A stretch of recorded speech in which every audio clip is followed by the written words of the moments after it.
Hello cozy knitting friends, we are back with another knitting tutorial and I'm so excited about this one. Today we are going to be talking about one of my absolute favorite knit stitches, Brioche. It has been requested so many times in the comments and I am super excited to make this video for you guys. Brioche is just a go-to for me, especially with the pattern I'm going to be showing you today, because in order to show you Brioche, I'm actually going to cast on a scarf using my Old Brioche pattern. You may have seen it on Ravelry before, and it's still there, so if you want to follow along with me in this video, go grab a copy and some yarn and we can go through it and kind of settle in together to start this. If you are on this video, chances are you are curious about Brioche and would like to learn how to do it, so I want to walk you through the whole process. To start though, I do want to cover a couple of quick details, and that is the yarn and the needles. So for me, after trying many different yarns over the years, I have landed on single ply as my absolute favorite for brioche knitting. And that is because when you knit with single ply, it can really, especially the way the brioche is constructed with the slip stitches that really like make it fluffy, the single ply can fully bloom. Tried it with plied yarn and it doesn't get that same, I don't know, the fluffiness just isn't there. So I am going to be knitting with some Malabrigo worsted. Their worsted base also works really well. That's the one that I designed the pattern with because worsted did not exist back in the day. This is basically the same thing as the Malabrigo Merino worsted, except it's super washed. So I have found that this base does hold up better, obviously, with wear because of the superwashing, but it's still just as fluffy and gorgeous. Hopefully this is focusing. Of course, if you have held any if you have held any of Malabrigo's yarns, you will know what it feels like without me having to describe it. But another cool thing about this is because of the construction of brioche with the slip stitches and everything that I mentioned, the colors in Malabrigo are just, the variegation makes it to where sometimes each stitch is a different color and it can create this really cool effect. However, it still does look amazing with a kettle dyed semi-solid like this. That's what I'm going to be working on today, in fact, because the person that I'm knitting it for is not quite as flamboyant as some of the people that I've knitted for. So I'm keeping it very, more on the sophisticated side for him. And as you can see here, I have my iPad. This is the brioche pattern. And let's see, so this is the signature photo. You guys may have seen it before. This pattern, I believe I published it in 2011. Yeah, 2011. And it's still up here. But anyway, so that is what we are going to be casting on today. All right, so I've got the pattern open on my iPad. Technically, I don't need to follow it because I have it memorized. However, because there's a camera on me, I'm going to instantly forget. Now, before we dive in, I want to talk about needles. So, typically with like a worsted yarn, you would probably go for like a US size 6, which would be 4 millimeters, maybe 4.5 millimeters. However, because we do want to play up the fluffy nature of the single ply yarn and the brioche stitches, I always knit my brioche on a size or two larger than I think I would need for worsted. So for this one, I'm going to use US size 10, which is 6 millimeter. I've got straight needles from Knit Picks. I prefer to knit them on DPNs, so they're like more of like the 8-inch length, just because I can put a needle stopper on one end and then it's like really, really compact. That's usually what I do when I'm traveling, or on circulars. Circulars are great for the airplane. That being said, I've had a couple of people ask about having a tutorial made for how to use circulars. Please let me know if that would be something you'd be interested in. I could cover how to cast on in the round and do that, how to use them for flat projects when you're on an airplane, things like that. So if that's something you're interested in, let me know. So for this pattern, you can basically do any cast on you would like. I'm just going to do a basic cast on. I also had an idea to do a video on my favorite cast on methods, so let me know if that's something you'd be interested in as well. I'm going to cast on 20 stitches and doing this with straight needles around the camera is going to be interesting. So apologies in advance if there are any thumping sounds if I hit the needles on something. I'm actually going to do this without talking. Fast forward really quick and I'll be right back. All right. Okay, we have 20 stitches cast on. Let's start with our setup row.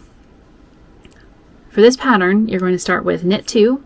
So this is the 2 selvage stitches. There are going to be 2 on either side. So starting from right here with the 3rd stitch, this is where we're going to be doing the brioche setup. So what you're going to do is you're going to start with yarn over, slip 1, knit 1, yarn over, slip, knit. Now I want to make a note really quick. When I do the yarn over and then slip and then I go straight into my knit, I'm not putting the yarn this way because that would make a bump. We want to leave it in the front so that when we knit it, it goes over the slip stitch and creates this little double thingy going on. Okay, so yarn over, slip, knit, yarn over, slip, knit, yarn over, slip, knit, yarn over, slip, and knit. And then for the selvage stitches on the end here, you're going to go knit 1, and then you're going to put the yarn in front and slip. Okay, and that is your very last stitch. And the reason that you slip 1 with yarn in front, and the reason you slip 1 at all, is to create a really nice selvage like finishing on the edge. Okay, so now we're going to turn back around and try to get the yarn tail out of the way. All right, so this is where the magic starts. This is where you start actually knitting brioche. And coincidentally, this row is what you're going to repeat over and over and over until you get to the very end. So we're going to knit our 2 selvage stitches. And then we're going to go right back into what we were doing before, where we yarn over, slip 1, and then knit 1. Now, the knit, what you're knitting is the little double-stranded dealy-doo from the last row. That's the brioche stitch. So you're going to knit those 2 together. Yarn over, slip, and then knit the 2 strands together. Brioche. Yarn over, slip, brioche. Yarn over, slip, brioche. Whee! Okay, and then that is all you do all the way to the last 2 stitches. I'm going to get some yarn here. Okay. That way we can really... Okay. And then you're going to knit the yarn over so that it's in front and slip the yarn. And then start back at the beginning. So once you get this rhythm, you just go and go and go and go and go and go. And it's awesome because you can be sitting there watching TV, and as long as you remember to keep your selvage stitches, you just literally, like, this is what you do for the rest of the scarf. Okay, it says it's focused. I hope my camera isn't lying, but we're starting to get some of that fluffiness happen. It's just like magic, like it really is. Especially with these single plied yarns. I cannot stress enough how much single ply just, it's just perfect for brioche. So if you haven't tried brioche yet, take this as your sign to try it with a skein of Malabrigo Merino worsted if you don't like superwashing, or their worsted base if you do. And just make yourself an au brioche scarf. 1 skein of yarn, that's all you need to get started. And hey, you know what? Even if you get to the end and you decide you don't like knitting brioche, at least you have an awesome, scrumptious scarf to enjoy. And you can say that you did brioche. Okay, so I'm standing a little bit differently. I'm going to try to do this at my normal speed so you guys can see how quickly you can go.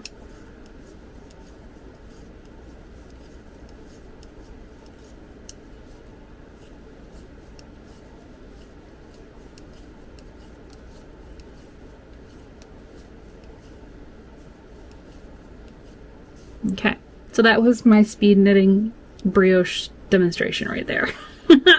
So several things actually contribute to how quickly I'm able to go, and I actually cover those things in other videos. I cover how I knit in general, like how I hold my yarn, how I move the needles, all of that in my How I Knit Fast Using the English Method video. And then I also cover a little trick in my How I Knit Ribbing Fast video that is actually helpful here when you're doing your yarn over to go from your knit to your slip stitch. So I would definitely recommend watching those two videos just to kind of see if you can glean anything that would help you, because I do know that brioche can take a little bit of extra time just because of the extra step with the slip stitch. So if you are interested in kind of speeding up the process for yourself, I think those other two videos could be kind of helpful to watch. And here we are, we've got a beautiful start. So even though this is a kettle dyed semi-solid, just because of how the slip stitches and everything are done, you can still see that there are individual stitches that are different colors, and it just gives so much depth and life to the stitches. So I do highly recommend using a kettle dyed semi-solid rather than a pure solid, or even something like this that has a little bit of variegation in there with the different undertones, just to kind of keep it interesting. So anyway, that is a wrap on my brioche tutorial. I can't believe it. It's been a long time coming. Thank you to everyone who requested it. It's been so much fun to get your requests and comments and add them to my list. I do have an ever-growing list of tutorials and tips and just general how to do things easily, kind of like simplifying things kinds of videos, just because I've been knitting for so very long. We're going on, I don't know, at least 17 years of knitting. So long time. And I have just developed my own ways of doing things that make it easier and that simplify the process and make it more enjoyable so that you can actually focus on enjoying the project you're working on instead of being distracted by all these other things going on that slow you down or make things difficult. So anyway, that being said, keep the comments, the requests coming. I put them all into a Notion board that I have for my kind of, I don't know, idea log for videos. So I'm hoping to keep doing videos either weekly or bi-weekly, so that way that I can keep them coming out.